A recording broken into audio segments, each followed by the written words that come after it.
आप सभी दर्शकों का स्वागत है हमारे YouTube चैनल लेहर पौराणिक कहानियों में।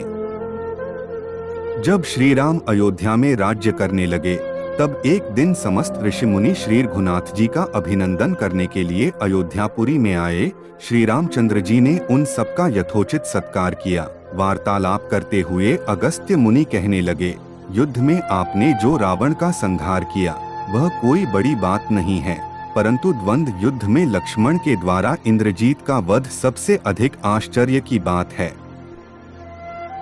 यह मायावी राक्षस युद्ध में सब प्राणियों के लिए अवध्य था। उनकी बात सुनकर रामचंद्र जी को बड़ा आश्चर्य हुआ। वे बोले, मुनिवर, रावण और कुंभकर्ण भी तो महान पराक्रमी थे, फिर आप केवल इंद्रजीत मेघनाथ की ही इतनी प्रशंसा क्यों करते हैं? महोदर, प्रहस्त, विरूपाक्ष भी कम वीर न थे। इस पर अगस्त्य मुनि बोले, इस प्रश्न का उत्तर देने से पहले मैं तुम्हें रावण के जन्म, वर प्राप्ति आदि का विवरण सुनाता हूँ। ब्रह्मा जी के पुलस्त्य नामक पुत्र हुए थे, जो उन्हीं के समान तेजस्वी और गुणवान थे। एक बार वे महागिरी पर तपस्या करने गए। वह स्थान अत्यंत रमणीक था, इसलिए ऋषियों, नागों, राजर्षियों आदि की कन्याएं वहां क्रीड़ा करने आ जाती थीं। इससे उनकी तपस्या में विघ्न पड़ता था। उन्होंने उन्हें वहां आने से मना किया। जब वे नहीं मानी तो उन्होंने श्राप दे दिया कि कल से जो लड़की यहाँ मुझे दिखाई देगी वह गर्भवती हो जाएगी। शेष सब कन्याओं ने तो वहां आना बंद कर दिया, परंतु राजर्षि तृणबिंदु की कन्या श्राप की बात से अनजान होने के कारण उस आश्रम में आ गई और महर्षि के दृष्टि पड़ते ही गर्भवती हो गई। जब तृणबिंदु को यह बात मालूम हुई तो उन्होंने अपने कन्या को पत्नी के रूप में महर्षि को अर्पित कर दिया।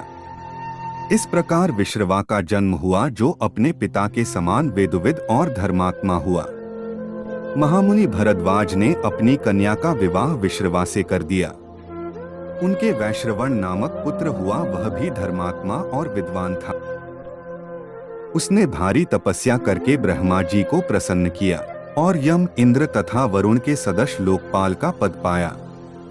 फिर उसने त्रिकूट पर्वत पर बसी लंका को अपना निवास स्थान बनाया और राक्षसों पर राज्य करने लगा। श्री राम ने आश्चर्य से पूछा, तो क्या कुबेर और रावण से भी पहले लंका में मांसभक्षी राक्षस रहते थे? फिर उनका पूर्वज कौन था, यह सुनने के लिए मुझे कौतूहल हो रहा है। तब अगस्त्य जी बोले, पूर्वकाल में ब्रह्मा जी ने अनेक जल जंतु बनाए और उनसे समुद्र के जल की रक्षा करने के लिए कहा। तब उन जंतुओं में से कुछ बोले कि हम इसका रक्षा करेंगे और कुछ ने कहा कि हम इसका पूजा करेंगे। इस पर ब्रह्मा जी ने कहा कि जो रक्षण करेगा वह राक्षस कहलाएगा और जो यक्षण करेगा वह यक्ष कहलाएगा। इस प्रकार वे दो जातियों में बंट गए। राक्षसों में हेति और प्रहेति दो भाई थे।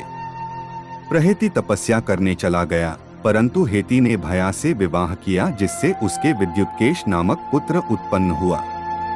विद्युत्केश के सुकेश नामक पराक्रमी पुत्र हुआ। सुकेश के माल्यवान, सुमाली और माली नामक तीन पुत्र हुए। तीनों ने ब्रह्मा जी की तपस्या करके यह वरदान प्राप्त कर लिए कि हम लोगों का प्रेम अटूट हो और हमें कोई पराजित न कर सके। वर पाकर वे निर्भय हो गए और सुरों असुरों को सताने लगे।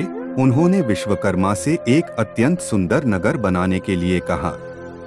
इस पर विश्वकर्मा ने उन्हें लंकापुरी का पता बताकर भेज दिया। वहां वे बड़े आनंद के साथ रहने लगे। माल्यवान के वज्रमुष्टि, विरूपाक्ष, दुर्मुख, सुप्तघ्न, यज्ञकोप, मत्त और उन्मत्त नामक 7 पुत्र हुए। सुमाली के प्रहस्त्र, अकंपन, विकट, कालिकामुख, धूम्राक्ष, दंड, सुपार्श्व, सहनादि, प्रधस एवं भारकर्ण नाम के 10 पुत्र हुए। माली के अनल, अनिल, हर और संपार्ति नामक 4 पुत्र हुए। ये सब बलवान और दुष्ट प्रकृति होने के कारण ऋषिमुनियों को कष्ट दिया करते थे। उनके कष्टों से दुखी होकर ऋषिमुनिगण जब भगवान विष्णु की शरण में गए तो उन्होंने आश्वासन दिया कि हे ऋषियों, मैं इन दुष्टों का अवश्य ही नाश करूंगा। जब राक्षसों को विष्णु के इस आश्वासन की सूचना मिली तो वे सब मंत्रणा करके संगठित हो माली के सेनापतित्व में इंद्रलोक पर आक्रमण करने के लिए चल पड़े। समाचार पाकर भगवान विष्णु ने अपने अस्त्र शस्त्र संभाले और राक्षसों का संहार करने लगे। सेनापति माली सहित बहुत से राक्षस मारे गए और शेष लंका की ओर भाग गए। जब भागते हुए राक्षसों का भी नारायण संहार करने लगे तो माल्यवान क्रुद्ध होकर युद्धभूमि में लौट पड़ा। भगवान विष्णु के हाथों अंत में वह भी काल का गाल बना। शेष बचे हुए राक्षस सुमाली के नेतृत्व में लंका को त्याग कर पाताल में जा बसे और लंका पर कुबेर का राज्य स्थापित हुआ। अब मैं तुम्हें रावण के जन्म की कथा सुनाता हूँ। राक्षसों के विनाश से दुखी होकर सुमाली ने अपनी पुत्री कैकसी से कहा कि पुत्री, राक्षस वंश के कल्याण के लिए मैं चाहता हूँ कि तुम परम पराक्रमी महर्षि विश्रवा के पास जाकर उनसे पुत्र प्राप्त करो। वही पुत्र हम राक्षसों की देवताओं से रक्षा कर सकता है। वीडियो पूरा देखने के लिए धन्यवाद। इसी प्रकार की वीडियो पाने के लिए कृपया चैनल को सब्सक्राइब जरूर करें। धन्यवाद।